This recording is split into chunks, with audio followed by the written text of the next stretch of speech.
প্রশ্ন করেছেন কোন এক ভাইয়ের পক্ষ থেকে প্রশ্ন, যেটা পেশ করা হয়েছে যে অনেকেই হাতে বালা, টাকা ইত্যাদি ব্রাসলেট ব্যবহার করে, এর হুকুম সম্পর্কে বলবেন।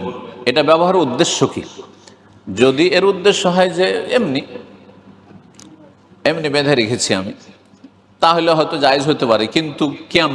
আসলে সাধারণত এমনি বাঁধে না।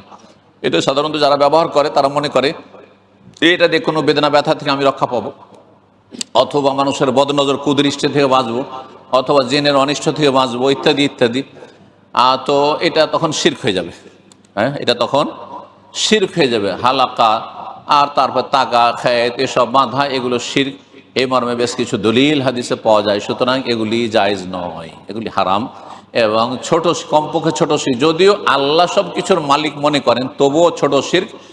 যেটা মাধ্যম নয় সেটাকে মাধ্যম মনে করা, যেটা উপায় নয় সেটাকে উপায় মনে করা, যেটা কারণ নয় সেটাকে কারণ মনে করা, এটা হচ্ছে ছোট শিরক। ছোট শিরকের ডেফিনেশন, সংজ্ঞা। জি, যেটা সাবাব নয় সেটাকে সাবাব মনে করা। যেমন টিকটিকি টিকটিক করলো, ঠিক না? তো আমাদের দেশের লোকেরা, বেদাতিরা কি বলে দেখেন, আমরা যে বিষয়টা আলোচনা করেছিলাম, ঠিক ঠিক ঠিক, এটা মাধ্যম না। ঠিক জানার মাধ্যম টিকটিকির আওয়াজ নয়, আর আপনি সেটাকে বললেন। সুতরাং এটা কমপক্ষে ছোট শিরক, কমপক্ষে ছোট শিরক। আর যদি মনে করেন টিকটিকি আলেমুল গায়ব, তাহলে আল্লাহর সাথে শরীক করে বড় শিরক করে ফেললেন, আপনি বড় কুফর করে ফেললেন। জি, ছোট শিরক থেকে মুক্ত নয়। জি।